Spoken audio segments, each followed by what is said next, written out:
What's going on, my St. Louis City fam? It's your girl Kelly, and I am here to give you the rundown on what happened in St. Louis City government last week, and let's get into it. So, the first thing you need to know, the Board of Aldermen discussed their support of retaining and recruiting the city's police officers. I don't really discuss resolutions like that, but there was quite a bit of time spent last week with the Board of Aldermen talking about one resolution in particular. This resolution, sponsored by Alderwomen Boyd and Howard, requested the Department of Personnel negotiate in good faith with the Police Officers Association to create incentives to retain experienced officers and to attract new officers. Check out what Jay Schroeder, president of the St. Louis Police Officers Association, had to say about the status of staffing in the police department during the Public Safety Committee meeting. We're reaching critical mass on the police department. We just fell from between this time last year and now we've lost 94 policemen off the street. We're down to 811 policemen assigned to the street. We're probably by the end of the month going to fall under 1,000 policemen total. The pay is a huge issue. We just can't recruit. We can't attract any quality candidates. And if we do, they're gone to St. Louis County, Jefferson County, Chesterfield, to better paying jobs and honestly, a lot less workload. Our city policemen are overworked. They're underpaid. They don't feel the support from City Hall, and so they're just packing up and leaving. So just to give you some numbers, since 2017, we've lost 819 policemen since 2017. We lost 126 in 2017. 18, we lost 111. In 2019, we lost 120. And 20, we lost 129. Last year, we lost 174. That number coincides with the drastic pay increase that St. Louis County and all these other departments have received. Year to date for 2022, we're at 159 gone already this year, and I would bet we're gonna push 200 policemen down this year. We're gonna lose 200 policemen. We easily have 15 to 20 that are on terminal leave, waiting to leave, and probably more that are in processes with St. Louis County, Jefferson County.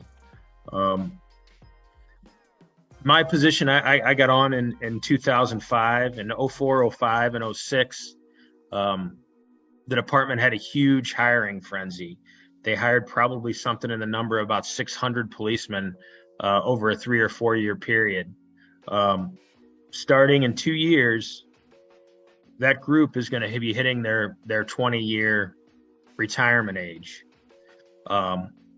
You have an opportunity here to keep those policemen here. I mean, if they're not getting the pay that St. Louis County is, these guys are going to start leaving at 20, and they're going to go to St. Louis County and draw their pension here and work in St. Louis County. But that's, of the 1,000 so policemen we have left, that about half of that is that group that was hired in my time frame from that 04 to say 07 time range. So we're at critical mass.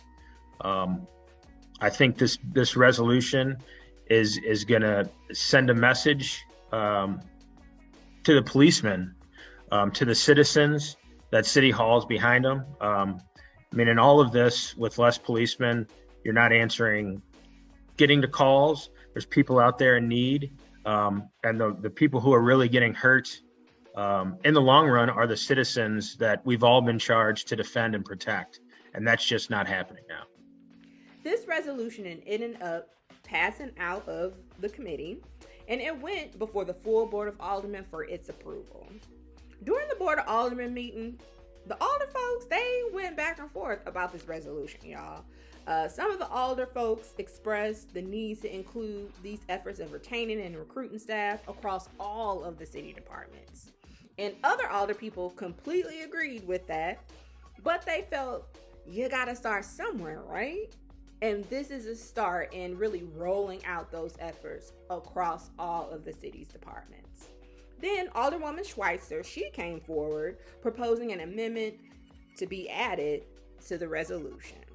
And I appreciate everyone is saying about other city departments being considered. And I did want to just try to see if there was an amendment that could be put in between the last whereas and then now therefore be it resolved, just stating simply that the Board of Aldermen will create another resolution to address pay and benefit issues across other city departments. Ultimately, the full Board of Aldermen ended up approving that amendment and the overall resolution. Again, I just want the people to know we talking about a resolution, y'all. Okay.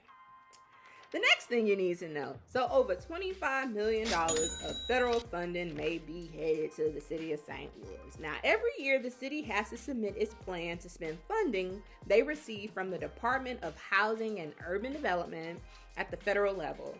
And now it's that time of year to do it. So it's that time, y'all. And this means that the Board of Aldermen have to approve legislation which includes this action plan. Noah Pfeffer, director of the Community Development Administration, presented this plan to the HUD's, or Housing, Urban Development, and Zoning Committee, a meeting last week. So when we talk about these coins, okay, and I mean over $25 million in federal funding, we're talking about coins that come in 4 buckets. So the first bucket, CDBG, or Community Development Block Grant funds, are used to support those considered low to moderate income. They eliminate slum and blight, and they meet urgent needs. The second bucket are home funds, and home funds are used solely on making houses. Now, something to note about those 2 buckets, a maximum of 19% can be used to provide public services. The third bucket, ESG funds, or Emergency Solutions Grants funds, can be used to support the unhoused population by providing street outreach, emergency shelters, homeless prevention, and rapid rehousing. A maximum of 60% of these coins can be used on street outreach and emergency shelters. And then the last bucket of funding is HOFPWA funds, aka Housing Opportunities for People Living with AIDS. And these coins are used on rental and utilities assistance, as well as provide other supportive services to those living with AIDS. Now, Director Pfeffer, he wanted to make these points to the committee about these dollars. One is that we had our CDBG award cut very slightly. It wasn't substantial, just a couple percentage points, but cut slightly by HUD. And this is essentially a warning shot that we're not spending this money fast enough. And if we don't spend it down faster, further cuts will be coming down the line. So it's important to understand, and really important that we deploy these funds at velocity. The second really important item of context is that for the first time that I've heard of, and I've asked a few folks about this, and no one seems to recall this happening before, for the first time we had fewer applications from our nonprofit community than we had funds available. And I think this speaks to a few different things.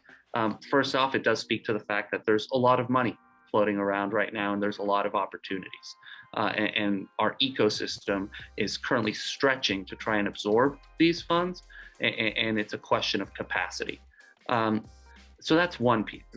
But the other piece of it is that, frankly, CDBG funds are notoriously administratively burdensome, and really only pretty sophisticated parties have historically been able to work with them pretty effectively. That's something that I hope we can change. I hope that we can review our processes, review our procurement processes, the documents we require for contract execution, the way we do monitoring, perhaps looking at for folks who have performed well, taking it from a monthly to a quarterly system, a variety of things we're looking at just to try and make these funds a little bit less administratively burdensome. But it's certainly a flag, and we'll also be doing outreach with all of our subrecipients and the community at large to hear what we can do to make these funds more accessible. Ultimately, the bill, it was passed out of committee with a due pass recommendation, and it will head to the full Board of Aldermen for its approval. And I am rounding it out with the legislative corner now. Last week, at the last video, I'll say, I talked about two bills regarding the Armory Redevelopment project. Y'all remember them two bills, right? Well, both of those bills were up for final passage last week, and a move that even surprised me.